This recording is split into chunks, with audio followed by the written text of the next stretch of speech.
저는 이제 2심 판결문을 보고 나 이제 변호사 그만해야 되는 거 아닌가 하는 생각이 들었습니다. 왜냐하면 제 법상식으로는 도저히 이해가 안 가서, 그래도 저보다 훨씬 뛰어난 이력의 법관들이니까 나는 이제 법조인 하면 안 되는 사람인가 보다라는 자괴감까지 들었거든요. 사실 이건 법조인 아니라 다른 많은 사람들, 법조인이 아닌 많은 사람들도 그 상식의 정체성이 흔들렸다고 해요. 내 상식이 이제 문제 있나 보다. 그런데 이제 이 대법원 판결로서 그 나의 상식이 그렇게 문제 있었던 건 아니구나 라고 하면서 저뿐만 아닌 많은 사람들의 상식이 다시 회복되는 시간을 가지지 않았나 싶습니다. 일부에서는 선거 개입 아니냐라고 이야기한다는데 저는 상식 회복이라고 이야기하고 싶고요.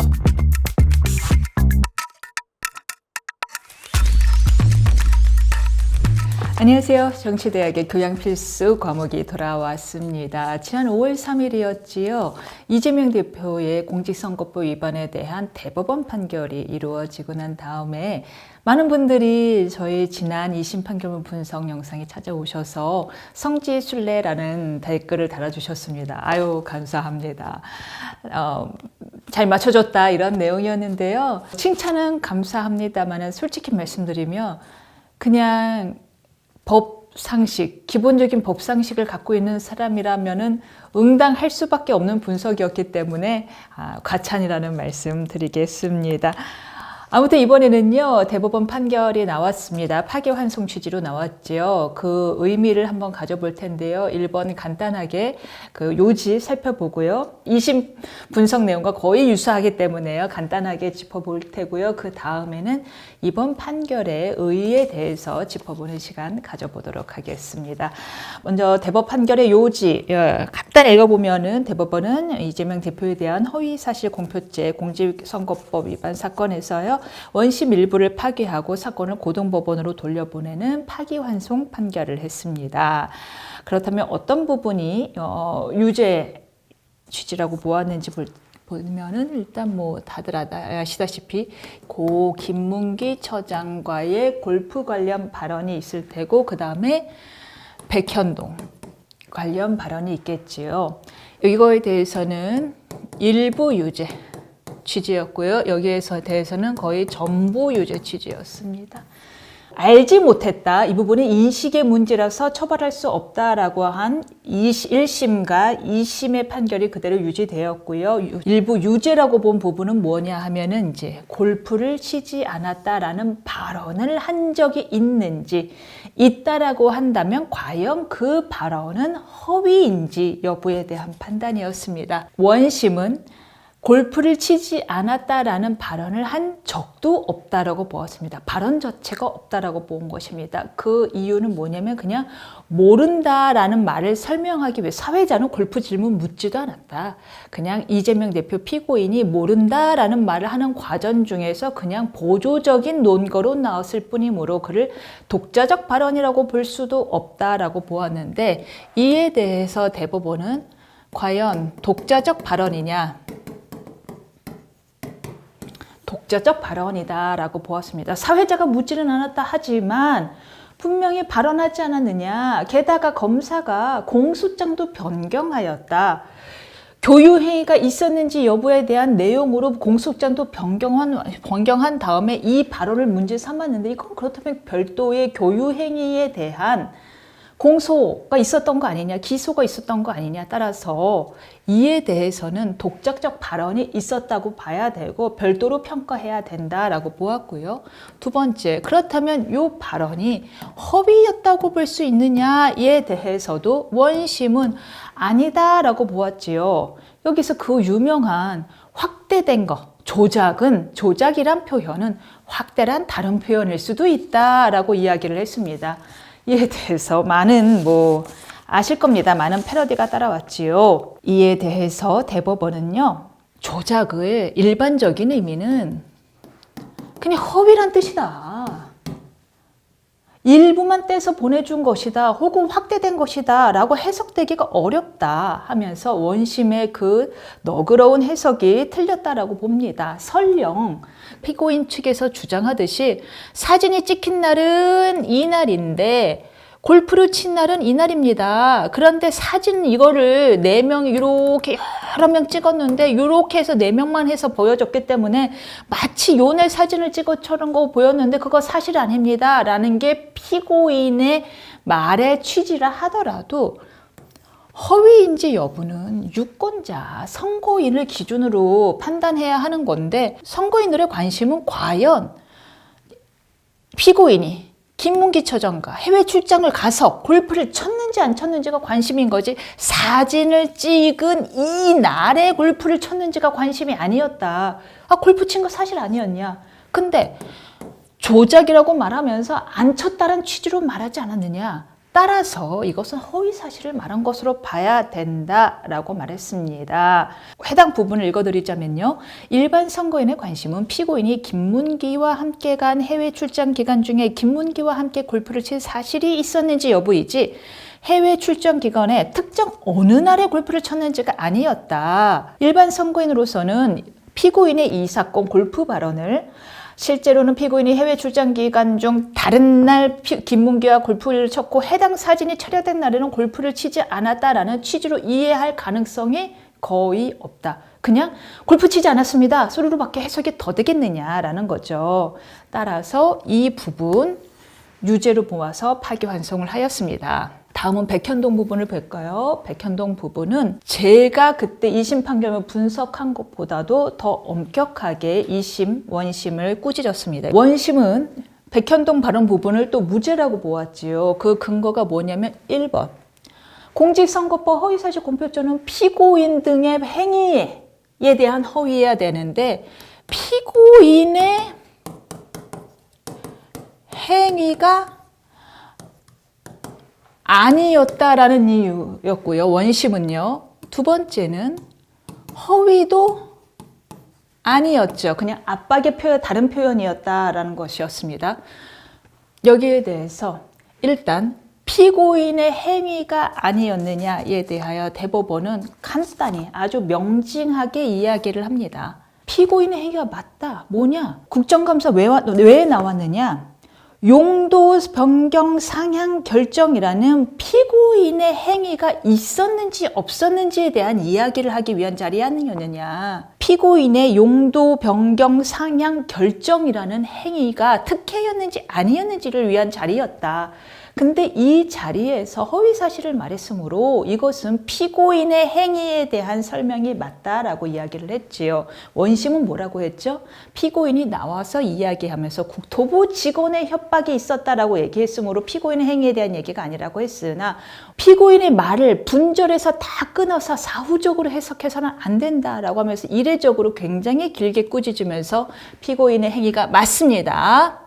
그 행위 맞고요. 어떤 행위였느냐? 바로 용도, 변경, 상향, 결정이라는 행위에 대한 이야기였다라고 설명을 합니다. 그럼 그 다음에 발언이 2개 있었는데 뭐냐 하면 의무조항을 들먹였다. 나한테 의무조항을 들먹였다. 두 번째,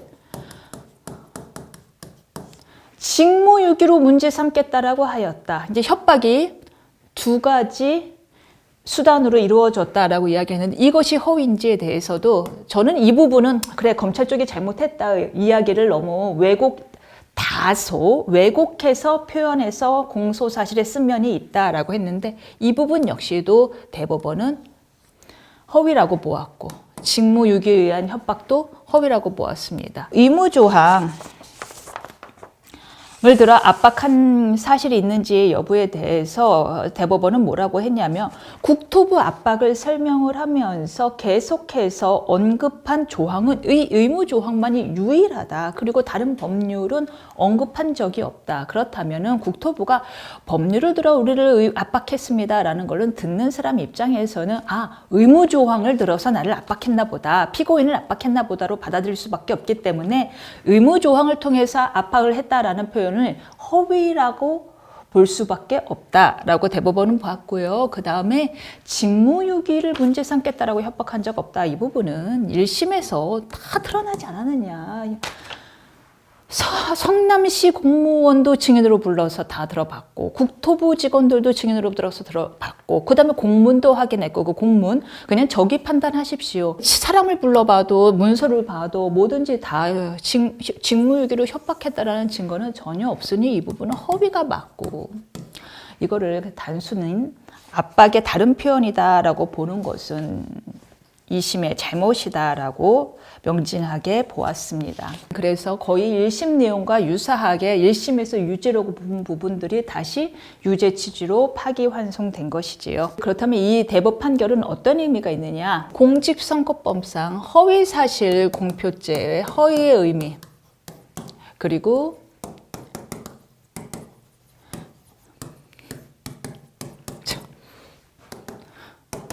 저보고 악필이라는 분들이 계시던데 뭐 인정합니다. 저는 한 번도 글씨를 잘 써본 적은 없는 것 같아요. 이 허위사실 공표죄의 허위의 기준, 그리고 표현의 자유의 기준에 대해서 다시 한번 명백하게 규정을 제시해줬다라고 보면 될 것 같습니다.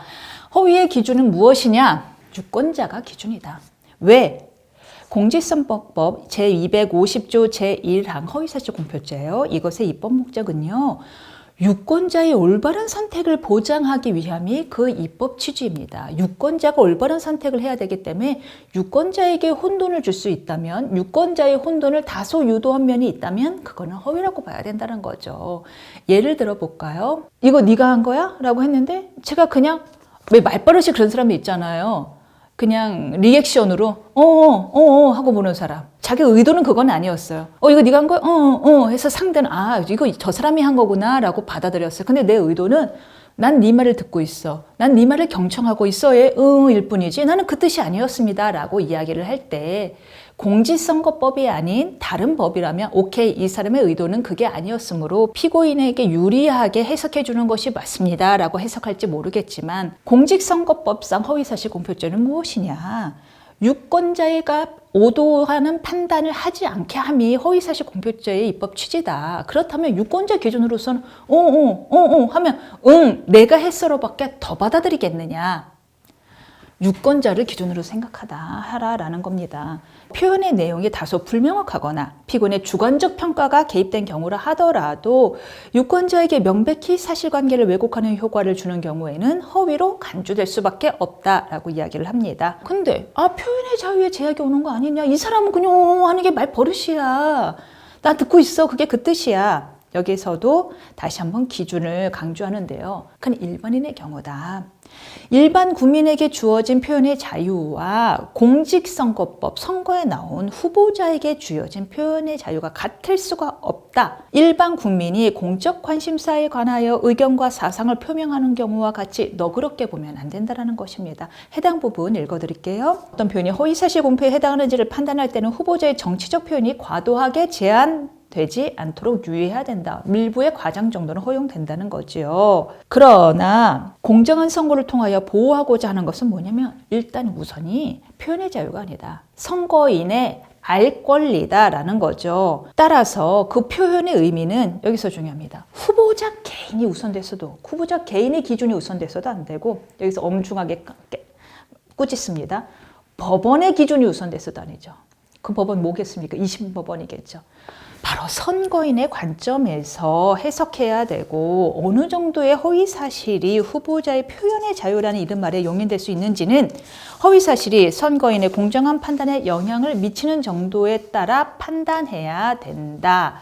김문기 관련 발언 중 골프 발언과 백현동 관련 발언은요, 피고인의 공직 적격성에 관한 선거인의 정확한 판단을 그르칠 정도로 중요한 사항에 대한 허위사실의 발언이라고 판단되므로 후보자의 표현의 자유라는 이름 아래 허용될 수 없다라고 보았습니다.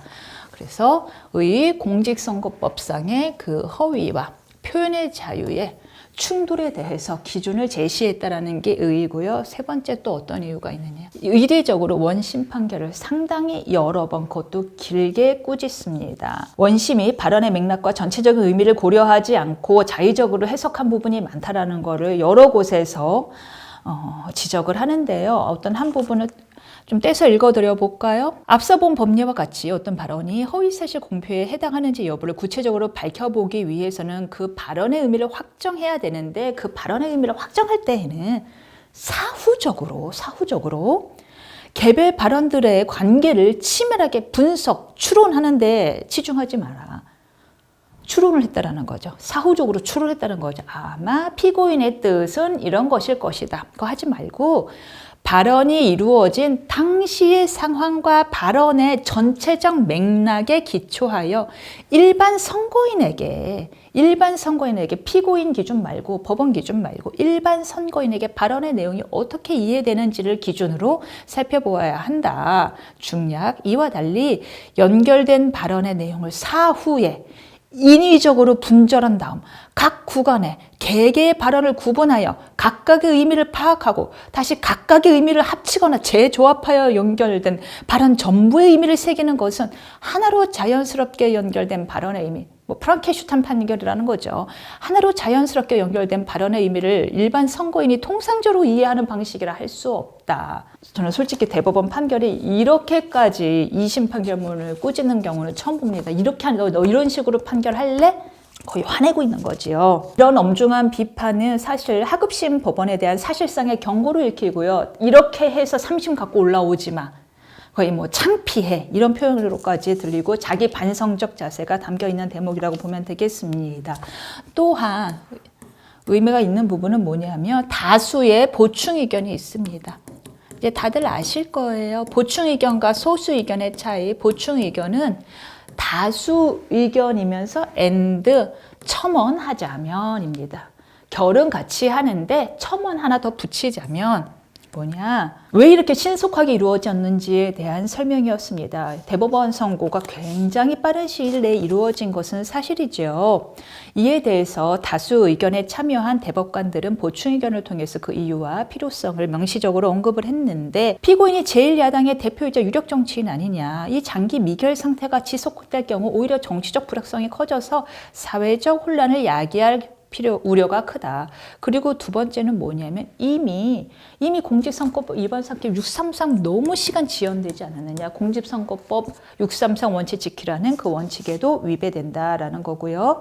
그리고 신속한 절차 진행은 피고인에게도 유리한 측면이 있다. 불필요한 정치적 소모전의 지속을 막고 법적 안정성을 조기에 회복할 수 있기 때문이다 라면서 대법원 절차의 정당성을 부각시켰는데, 한마디로 표현했죠. 맨 첫 장에 나옵니다. 첫 번째 문장, 지연된 정의는 정의가 아니다 라고 이야기를 합니다. 그리고 또 이야기도 있습니다. 이거 오래 끌 사건 아닙니다. 쟁점이 이렇게 간단한데 이걸 오래 뭘 끌겠습니까? 금방 할 수 있습니다 라고 해서 그 6만 페이지를 이틀 만에 봤냐 아니냐 이런 논란을 예상했듯이 한 줄을 붙였습니다. 이에 대해서 두 명의 소수 의견도 당연히 있었습니다. 소수 의견은요, 이 심판 결과 크게 다를 바가 없었습니다. 피고인의 발언이 기억에 의존한 해명에 불과하며 명백한 사실 왜곡이라고까지 단정하기는 어렵다. 이 발언이 이루어진 맥락을 보면은 논쟁적 토론 과정에서 일어난 짧은 언급이었다라는 거죠. 그리고 표현의 자유를 좀 더 중시해줘야 된다, 유연하게 봐야 된다라는 건데, 그럼에도 불구하고 소수 의견에 이런 표현이 나옵니다. 원심 판단 방법에 이 사건 백현동 발언을 지나치게 세세히 구분하여 분석하는 등 일부 잘못이 발견되기는 한다라는 표현이 들어갑니다. 백현동 관련 발언은 원심 판단이 지나치게 무리했다라는 것을 이 소수 의견도 부인할 수가 없게 되는 것이지요. 이렇게 여기까지 대법 판결 파기환송의 주요 요지 살펴봤고 그 의의까지 살펴봤습니다. 개인적으로 한마디만 더 붙이자면은 저는 이제 2심 판결문을 보고 나 이제 변호사 그만해야 되는 거 아닌가 하는 생각이 들었습니다. 왜냐하면 제 법상식으로는 도저히 이해가 안 가서, 그래도 저보다 훨씬 뛰어난 이력의 법관들이니까 나는 이제 법조인 하면 안 되는 사람인가 보다라는 자괴감까지 들었거든요. 사실 이건 법조인 아니라 다른 많은 사람들, 법조인이 아닌 많은 사람들도 그 상식의 정체성이 흔들렸다고 해요. 내 상식이 이제 문제 있나 보다. 그런데 이제 이 대법원 판결로서 나의 상식이 그렇게 문제 있었던 건 아니구나 라고 하면서 저뿐만 아닌 많은 사람들의 상식이 다시 회복되는 시간을 가지지 않았나 싶습니다. 일부에서는 선거 개입 아니냐라고 이야기한다는데 저는 상식 회복이라고 이야기하고 싶고요. 사실상 선거 개입은 2심이 한 거 아니냐라고 되묻고 싶습니다. 이상입니다.